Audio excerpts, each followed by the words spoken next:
amongst ourselves as Africa under the rubric of the African Union.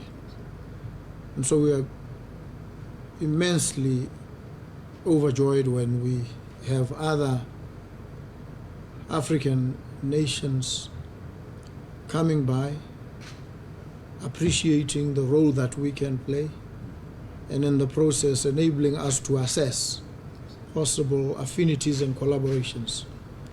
The Minister for Water and Human Settlement, Mr. Unnetsi Ramokgapi, says government will reduce water tariffs for residential use by 30% before February 2025. Mr. Ramokgapi said this as he briefed the media on several initiatives that the ministry plans to implement in the first 100 days of the new administration's assumption of office. He further shared that the ministry will develop guidelines for rainwater harvesting. Now, moving on, the Minister of Local Government and Traditional Affairs, Mr. Ketlhalefile Motshekwa, has advised Bangwatu to reconcile in order to move forward in reviving their culture and traditions. Mr. Motshekwa emphasized this when informing the community about the return of paramount chieftaincy of their Kgosi Lieutenant General Dr. Seretse Khama in Serowe. Gabriel Mereki has more. The Minister of Local Government and Traditional Affairs held a meeting at Serowe Main Kota to inform the community of Kamangwatu about the major responsibilities of the Kgosi. Raitela dikopo di le ko lephateng nngwe ya tsone e ne le ya Kamangwatu. When we assumed office, there were some requests, and one of them was from Kamangwatu, which was from Kgosi, asking to be allowed to resume his duties and responsibilities as Kgosi of Bangwatu. Tsa boikarabelo ja ditiro tsa ko Kgoteng ke gore o boela ko Kgoteng.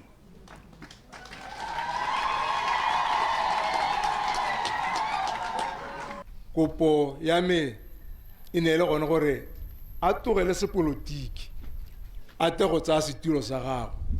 My request was that he should leave politics and take up his duties as our Kgosi, and that was agreed on by the Kgosi here. They went on to inform their various communities, and their minutes are available to validate that. And all of us were in unison that he should come back and take up his rightful place. In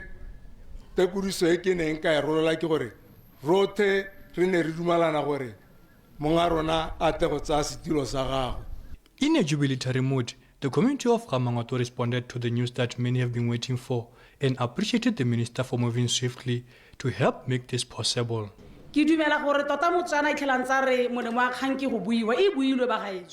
This issue has been discussed, and I urge all of us in the various offices that we take up the responsibilities that can ensure that reconciliation happens.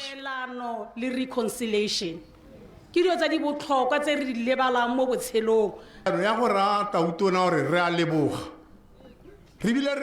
and tell the president that we are very thankful and very happy about the way he is starting, showing that he respects Bokhosi and follows the right protocols.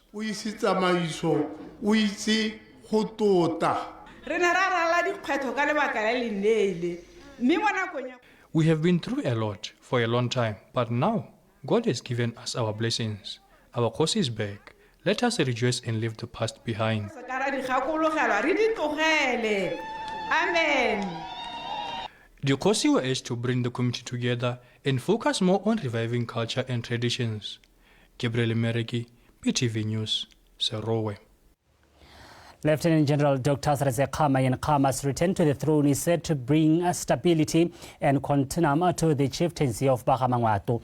This was said by the historian Dr. Jeff Ramsey, noting that the move signifies the importance and relevance of the Bokhosi institution in nation building. Dr. Ramsey said this in an interview with Btv News. Ian Khama is expected to assume his role as Bamangwatu Kgosi tomorrow in Serowe. Monica Siswaila. Former President Lieutenant General Dr. Seretse Ian Khama was installed as Bangwatu Paramount Chief in 1979 at the age of 26 years. At the time, he was still with the Botswana Defence Force and subsequently became the 4th President of Botswana. Since then, representatives close to the Seretse family have been holding the fort for him as regents of Bangwatu. Saturday 30th marks the day Ian Khama gets to assume his long-secured position. We've had disruptions in the past, both in the colonial era and in the post-colonial era of Bohosi in various marafe. But it's welcome to see that these things do seem to be settling down across the country. And we also see a lot of change in Bohosi, which I think reflects our social dynamic. So what we're having now, I think, is something that's a bit overdue. Again, it's coming as a product of the will of the Bangwatu themselves. This is both Kasetswana, but it's also what is provided for in the Chieftainship Act. This new development by Khama, who has held many influential positions in the past, is somewhat a positive move to the country's chieftaincy. Among the Bangwatu, it brings a restoration of stability where there were some questions due to, basically political circumstances, which I think are now resolved. So I see him as bringing stability, probably being transitional at some point. As far as the nation goes, I think it's also a welcome development. I think the country as a whole is happy when we see situations of Bohosi resolved. Bohosi disputes, of course, are disruptive. Even as he's been outside of the court, he's always been active in his community. People, of course, are familiar with his Christmas gifts and other initiatives within the community. So I think it allows him now to really fulfill those roles in a more appropriate way, now that there's not this pool of politics affecting his community service, which is really, I think, where his heart is. Khama's journey after the presidency has not been an easy one, as he has been in exile for 3 years and faced court cases. For him to take over the reins of Bangwatu chieftaincy is perceived as a right and appropriate position for him to fulfill his roles and aspirations. Monica Satswaila, Btv News, Gaborone.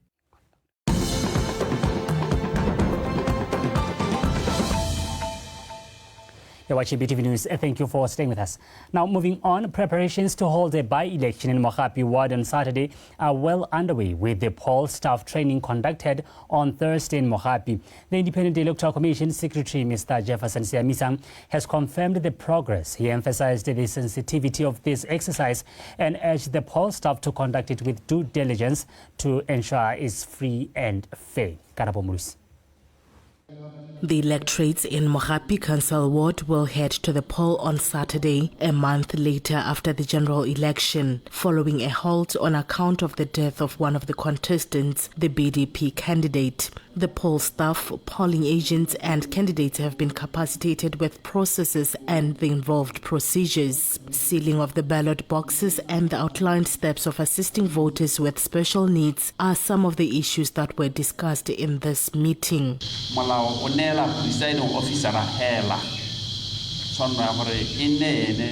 The law prescribes that the presiding officer is the only one eligible to assist voters with special needs, but they should do so in the presence of the persons accompanying such voters.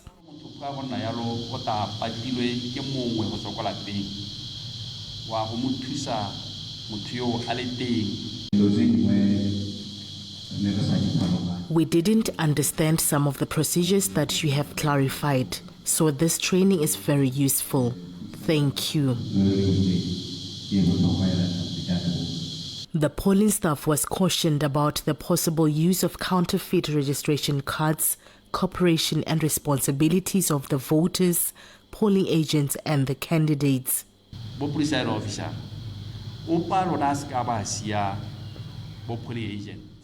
Presiding officers, none of you should leave polling agents behind. They often complain that after closing the polling stations, we run away with ballot boxes. So my instruction to you is that desist from that practice. For your personal safety and that of election resources, we do not allow them to travel in our vehicles, but you should ensure that their vehicles are always right behind yours. You should not leave their sight until you reach the counting center.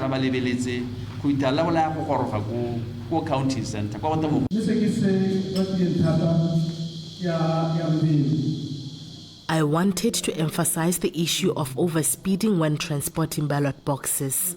it could result in road accidents. But I'm delighted that you have addressed it. I believe they will heed your instruction.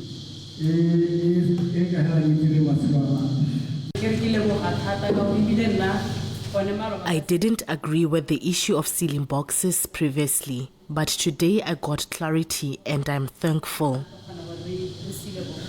Morapi Council Ward is one of the 14 under the Tsopo North constituency, with a population of 2,816 people. 1,282 registered voters are expected to exercise their democratic right by voting their preferred candidate from the 4 contestants representing the Botswana Congress Party, Botswana Democratic Party, Umbrella for Democratic Change, and the Botswana Patriotic Front. Karabo Mulusi, Btv News, Morapi. Information communication technology, ICT, is a skill that is crucial in the lives of an individual to perform daily duties, and it is also needed by everyone to improve their livelihoods, as everything in this era is done digitally. This was said by the Director Regional Operations North in the Ministry of Child Welfare and Basic Education, Mr. Labani Mokhosi, at the signing of a 5-year memorandum of agreement between the Francistown College of Technical and Vocational Education and ITIQ Botswana in Francistown. Abigail Madurobo has more. This partnership came at the right time as ICT skills need to be renewed as the world continues to evolve. Mr. Mokhosi says the partnership signifies a shared vision of transforming skills development for the betterment of the economy and the society. ICT now is the in thing. It's part of our lives. So there's a lot that we need to learn in this space of ICT because it's wide. It's quite wide and it's actually changing on a daily basis. Ladies and gentlemen, as a nation, we are called upon to embrace the concept of mindset change. This MOU embodies this call, encouraging us to research and to collaborate, rebuild our institutions with innovations, and ensure that we do create lasting impact on our economy. The agreement will equip graduates with requisite skills and competencies for a knowledge-based economy through innovative delivery and ICT application for local and global markets. Our mandate as a TVET college is to equip graduates with requisite skills and competencies for a knowledge-based economy. In every technology that we are certified in, we will be able to pass that knowledge to the students that are here and to the lecturers that are also here. The public was urged to continue to embrace partnerships and innovation as a way of striving to rebuild Botswana's economy and institution for a brighter future. Abigail Madorobo, BTV News, Francistown. The organizers of Mr. World Botswana says it is important to give every Botswana the opportunity to prosper, including those living in underprivileged and unpopular areas. The Marketing and Public Relations Manager of Mr. World Botswana, Ms. Basadi Masimolole, urged this at an event to celebrate the performance of Cabo-born Mr. World Botswana, Vincent Hobuama, at the recent Mr. World in Vietnam. Solofelo Tombale reports. The Ministry of Local Government and Traditional Affairs, under its previous identity of Local Government and Rural Development, started the Mr. Remote Area Development Program Fashion Show in 2018 with the aim of expediting the provision of equitable socio-economic development opportunities to youth in remote area communities. Inspired by this noble work and looking to expose such youth on larger platforms, the organizers of Mr. World Botswana partnered with the ministry for the pageant. Maikelo a rona ke gore Vincent a shine and successful beyond Vietnam. Our intention is to help Vincent shine and be successful beyond Vietnam, but we have also spoken to the ministry about seeking out other past winners from as far back as 2014 to give them the same opportunity. This is because we are proud of Botswana and want to highlight these youth who come from various cultures. Mo Mr. World, total after RDP, and then Harentse. After RDP, we were called, those of us who competed in 2014 to 2023 and who placed in positions 1, 2, and 3 to compete in Mr. World Botswana.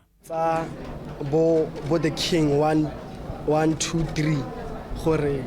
Mr.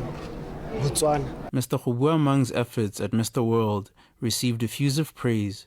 I'm proud to note that although you did not bring home the Mr. World crown, you represented Botswana with such great poise and grace, displaying attributes that can only be renowned with trailblazers, a title that you have easily earned in our hearts.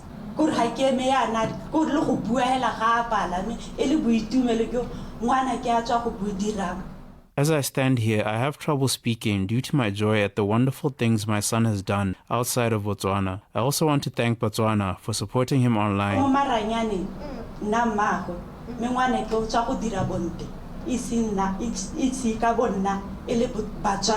The young Mr. World Botswana has shared that his goal going forward is to continue the work he started after winning Mr. RDP Fashion Show 2022 of advocating against alcohol and drug abuse among the youth in his area.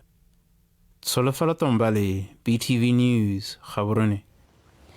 New Era College today celebrated 50 years of its existence in Botswana. The college recognized the significant strides it has made to ensure its graduates remain relevant in today's evolving economy, as well as fostering strategic partnerships to benefit the country through skills needed in the economy priority areas. The celebration was held in Gaborone today. The college seeks to integrate TVET theoretical, practical, and entrepreneurial skills to effectively contribute to the aspirations of the country to acquire a high-income status. Speaking during the event, the Chief Executive Officer of New Era College, Professor Amos Tapisa, said it's imperative for the college to be the solution to the challenges of unemployment and skills mismatch faced by the country. This model addresses Botswana's economic needs. That's number one. By integrating TVET, the model equips graduates with technical and entrepreneurial skills necessary to drive Botswana's economy. Secondly, it tries to bridge the skills gap I was talking about earlier. By integrating TVET, the model addresses the skills mismatch between by integrating TVET, the model addresses the skills mismatch problem and ensures that graduates are work ready. Celebrating our first graduation was a profound moment of pride for all associated with New Era College. We witnessed our first batch of homegrown engineers stepping into their futures, equipped with knowledge and skills to contribute meaningfully to Botswana's economy, solidifying our role as an institution of national significance.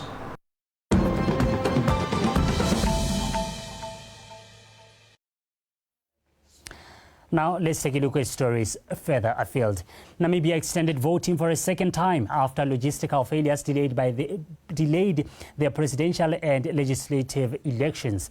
Opposition parties accused the ruling SWAPO party of undermining the process, citing loan delays, ballot shortages and technical issues. The Electoral Commission admitted to the problems and extended voting at 36 stations to Friday and Saturday. The elections are seen as a major test for SWAPO, in power for 34 years, as it faces growing frustration from younger voters over unemployment and inequality. The United States and Britain are investigating incidents of drone sightings near US bases in the UK in recent days. Experts say the sightings are alarming as several different sizes of drones were spotted. It also seems to be a coordinated and planned activity. Drones were spotted in recent days flying over the 4 U.S. military bases in England. U.S. Air Forces in Europe said they continue to spot small unmanned aerial systems in the vicinity of and over all 4 bases since November 20. Installation leaders have determined so far that none of these incursions impact the base residents, the facilities, or the assets that we have on those bases. And experts suggest these drones seem to be intending to disrupt operations. Most of obvious thing is that these are disruptive practices and that they actually force the airfield to operate in a different way, to suspend air operations. The most vulnerable part of the overall system is actually the aircrew. And so if you can identify where they live by following them home onto their married quarters, you can identify where you can actually break the weakest part of that chain. There are suspicions of Russia having a hand in the drones. Whether that be for the disruption of undersea cables, or if incendiary parcels being sent to the city I live in, Birmingham. There was an incendiary parcel found in Birmingham Airport. And of course, there's another one of a warehouse being burnt down which stored material going to Ukraine. These things are typically, it seems, done at third party, whereby the Russian state, it seems, has employed criminals in the UK. Russia has denied any dealings to attack Western countries. Meanwhile, the British government has deployed 60 soldiers around the bases amid concerns of deception and sabotage. Laonela Gwale, Btv News. Well, it is time for sport news. Jose Hongwe on standby.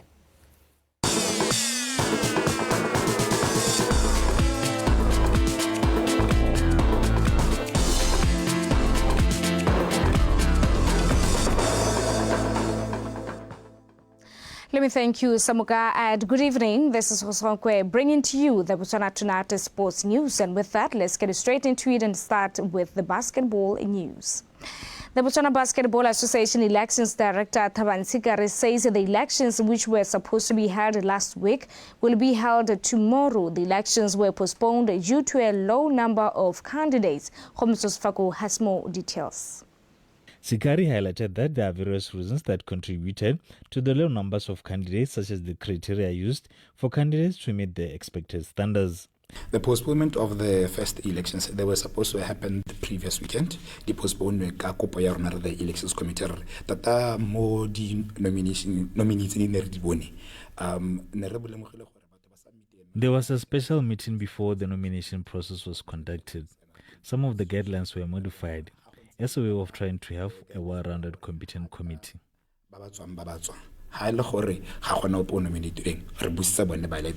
So the committee, the affiliates, so we submitted those criteria. As the elections committee or the executive postpone these elections so that or allow for more candidates to try to submit and then also try to rectify those errors that they did have submitted at the beginning. So some also did come back, they did submit, some did submit the documents. And to date, 2 candidates, being Mutusi Tipe and Terence Shua, are vying for presidency. Vice President seat is contested by Bonalo Tsosa, while Katlehora Kobe will be running for Secretary General position. Tranos Moyo and Tirosi Rumola will battle it out for the technical director, while the public secretary and treasurer remain vacant. The nomination there was a special meeting that was set by for the BB affiliates. But now the guidelines for the elections or how nominate it's also remitted this because remember this is something that the elections were supposed to be held last weekend, but were postponed as the elections committee wanted to give affiliates more time to show their interest as well as meet the criteria set. This resulted with the current committee setting up a new date for the elections. So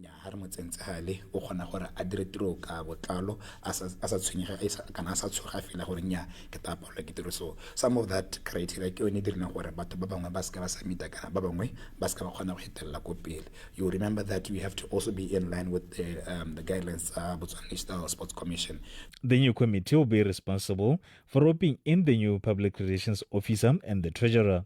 Because the annual general meeting, it's an elective AGM. So at this point, the nominated or the voted in candidates, if they form a quorum, co-opt. For the vacant post, the newly elected committee will be responsible to co-opt someone. It is also possible for the current members to be re-elected. motho pele ba buang le ene kana ha go ntse yalo di affiliates le tsone ba kgona go taka emotion that they propose gore nyame re he nako re le ke gape gore re bate di candidates kana yang kana ena khanya gore ke tshotso e tswang ke the current or the new executive committee will be elected to co-opt the relevant person. The new committee will be elected tomorrow in Gaborone and will be in office for the next 4 years. Khomzo Sefako, Btv Sport, Gaborone. Moving on, UB Hawks assistant coach Vincent Dlamini says they are well prepared and ready to take all the 3 points on a Saturday when they take on Tlokweni United, as their primary goal is to go to Christmas holidays in a better position. UB Hawks, or Basco Boys as they are affectionately known, are 8th on the log standing with 4 points from 4 games, of which they won 1, lost 2 and drew 1 so far in the campaign. Tlokweni United, on the other hand, go into the match sitting on position 6 with 5 points from 1 win, 2 draws and a loss. Mutusi Tlowe's boys are looking to receive UB Hawks with the same mentality of taking all the 3 points, as they also want to go into holidays occupying a better position on the log table. In other Southern Division League games on Saturday, Desert Ngau will take on Police 11 at Sabonvidi's grounds, while Joining Young Stars will battle it out against Notwani at the Galaxy Stadium. Still on Saturday, Sand Diamonds will face Hollow Ghost at Sand Diamonds grounds. All the games will be played at 4 p.m. On Sunday, there will be only 2 matches. Princess 11 and Taunya Stragers will lock horns in an encounter in which both teams need all 3 points at SSG grounds. Mahosi FC will conclude the weekend against City Polar at River Plate grounds in Muchudi. Meanwhile, in the First Division North League, still on Saturday, Bior Highlanders will host the Real Brothers of Letlakane at Railways Stadium in Mahalape, while Calendar Stars and Log Leaders 11 Angels will battle it out in a City of Francistown derby at the City Council Stadium. Balangalugu will welcome Mutlakase FC at Prisons Grounds in Kasani, while Makungulu Peso will be the visitors to Peacemakers at Changanano, CJS says. On farm, Sabotle FC will welcome Sankoyo Bushbacks to Newton Primary School grounds in what promises to be a thriller. Lastly, Sikinyaga Tigers and Santa Grade will conclude the weekend fixtures. And now wrapping up the Botswana Tonight Sports News, a biography book of the former local football coach, Major David Bright, who passed away in 2021, was officially launched last night in Gaborone with the aim of raising funds towards erecting a monument site for him. In his remarks, the Botswana National Sports Commission CEO, Marumo Murule, says the monument and writing a biography book are vital, as it will cement his success in football locally, as well as a remarkable philosophy and legacy.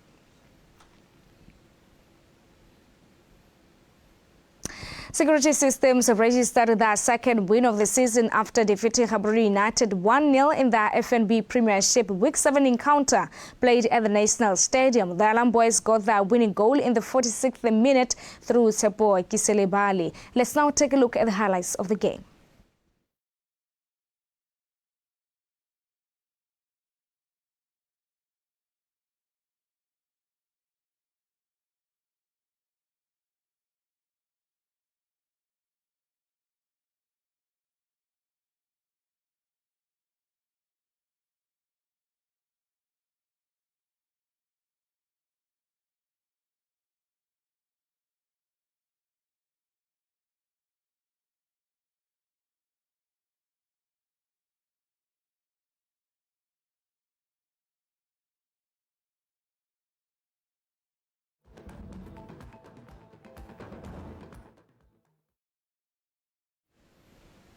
Apologies for that technical glitch. And with that, that is all that we had for you from Botswana Tonight Sports News. Until we meet tomorrow, have a blessed night. Now let's take a look at the headlines. Djibouti Special Envoy pays a courtesy call on President Boko.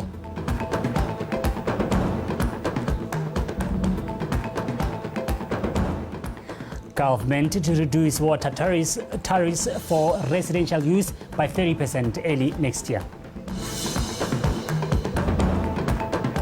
And in sport, biography of coach Major David Bright launched.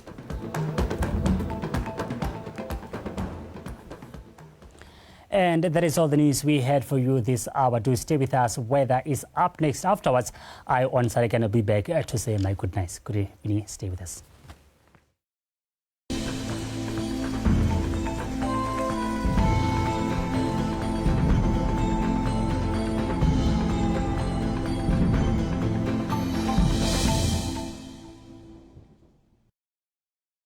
Good evening, welcome to tonight's weather forecast. I am Obageng Kaspar Matak.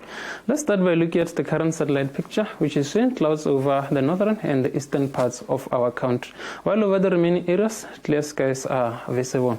On Saturday, over Chobe district, we're expecting partly cloudy conditions with possibility of isolated thunder showers. Over Ngamiland, southern, southeast Katling and Kwening, we're expecting fine to partly cloudy conditions. Over central and northeast, we're expecting patches of clouds to be visible. Over Khansi and Kalahadi, clear skies are expected. The public is advised that we're expecting fresh to strong winds over most parts of our country, therefore they're advised to take necessary precautions. In the morning, over Khansi, Kalahadi and southern, we're expecting mild temperatures ranging between 12 degrees Celsius over Veda up to 15 degrees Celsius over Khansi, Ngojan and Good Hope. Over the remaining areas, we're expecting warm temperatures ranging from 16 degrees Celsius over Gaborone, Mahalape up to 19 degrees Celsius over Kasane and Shakau. In the afternoon, hot temperatures are expected over the entire country ranging from 33 degrees Celsius over Good Hope, Tsabong, up to 35 degrees Celsius over Khansi and Mau. For Sunday, over most parts of our country, we're expecting partly cloudy conditions, except over Kalahadi district, where we're expecting some patches of clouds to be visible, with hot temperatures over Chobe district, ranging between 33 degrees Celsius over Pandamatenga up to 34 degrees Celsius in Kasan. Over the remaining areas, we're expecting very hot temperatures ranging between 36 degrees Celsius over Francistown up to 38 degrees Celsius in Tsabong. Therefore, the public is advised to take care during these very hot temperatures. And in addition, we're expecting fresh to strong winds on Sunday. That's all I had for you. Have yourself a good night.